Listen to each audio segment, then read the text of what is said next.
साहेब, मंगलप्रभात लोढा यांनी 2014 पर्यंत भाजप ही तेवढी राज्यात ताकदवर नव्हती असं वक्तव्य केलंय. कसं बघता याच्यात?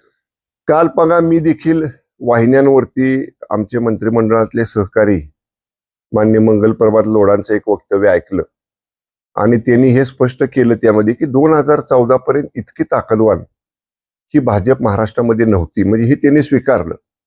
आणि ठीक आहे, आता भाजप ताकदवान आहे किंवा भाजपचे लोक विधानसभेला आमदार जास्त निवडून आले ही वस्तुस्थिती आहे. पण थोडंसं 2014 नंतर जी राजकीय स्थित्यंतर महाराष्ट्रात घडली, थोडं मंगलप्रभात लोढांनी त्याच्याकडे सुद्धा पाठीमागं वळून बघितलं पाहिजे.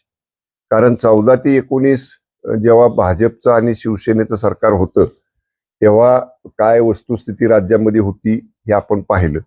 पण 19 नंतर जेव्हा महाविकास आघाडी झाली आणि ते झाल्यानंतर भाजप विरोधामध्ये बसली आणि उद्धव ठाकरे साहेबांनी राष्ट्रवादी काँग्रेस आणि काँग्रेस बरोबर महाविकास आघाडी करून सरकार केलं.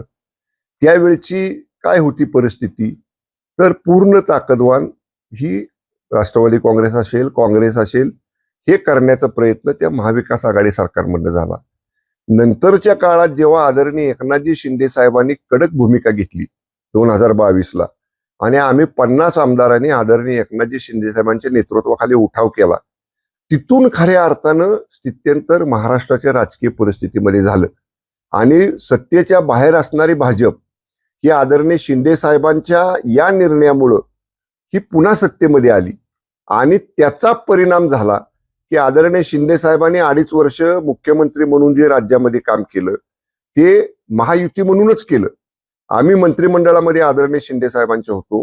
कोणताही निर्णय आदरणीय एकनाथजी शिंदे साहेब हे तत्कालीन उपमुख्यमंत्री माननीय देवेंद्रजी फडणवीस साहेबांना विचारल्याशिवाय, संमती घेत, चर्चा केल्याशिवाय एकमेकांचा विचारविनिमय करूनच घेत होते.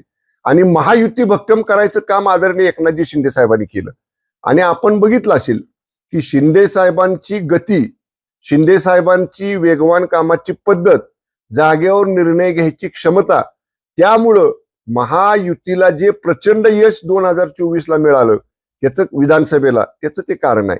बरं, आपण जर म्हणाल तर 2024च्या लोकसभेला देखील फॉल्स नरेटिव्ह जो सेट केला गेला महाविकास आघाडीकडनं त्याचा काही प्रमाणात त्याला फायदा झाला. पण लोकसभेच्या निवडणुकीनंतर विधानसभेच्या मतदानापर्यंत आदरणीय शिंदे साहेबांनी एवढं झुकून देऊन काम केलं की आपण बघितलं असेल, आम्ही 80 जागा विधानसभेच्या लढलो आणि त्यातल्या 61 जागा निवडून आल्या. आणि मुख्यमंत्री माझी लाडकी बहीण योजना, 1 रुपयात पीक विमा, महिलांना 50% एसटी मध्ये सवलत, सुशिक्षित बेरोजगार तरुणांना प्रशिक्षण योजना, अशा वेगळ्या वेगळ्या क्षेत्रातल्या सगळ्या लोकांसाठी भरीव काम या आदरणीय शिंदे साहेबांच्या मुख्यमंत्री पदाच्या कालावधीमध्ये झालं. त्याचा परिणाम महायुती भक्कम होण्यामध्ये झाला.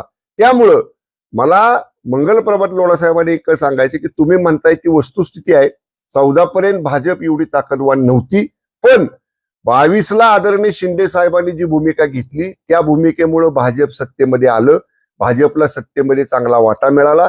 आणि शिवसेना आणि भाजप ही पूर्वीची असणारी युती आदरणीय शिंदे साहेबांनी परत भक्कम केली, परत पुनर्जीवित केली आणि एवढ्या मोठ्या प्रमाणात महायुतीला यश मिळायला आणि भाजप ताकदवान व्हायला निश्चितपणे कुठं ना कुठंतरी 2022ला आदरणीय शिंदे साहेबांची उठावाची भूमिका आणि त्यामुळं पुनर्जीवित झालेली भाजप शिवसेनेची होती, त्यामुळं शिवसेना भाजप सत्तेमध्ये आली. तसं बघाल तर आम्ही सत्तेमध्ये होतो ना 2019ला, आम्हाला काय सत्तेतनं बाहेर जायची आवश्यकता नव्हती.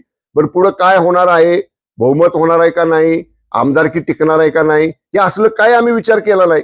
आम्ही शिवसेना भाजपची युती भक्कम करायची म्हणून आम्ही सत्तेतनं बाहेर पडलो. त्यामुळे याही गोष्टीचा मंगलप्रभात लोढांनी निश्चितपणे या पार्श्वभूमीवर गांभीर्याने विचार केला पाहिजे.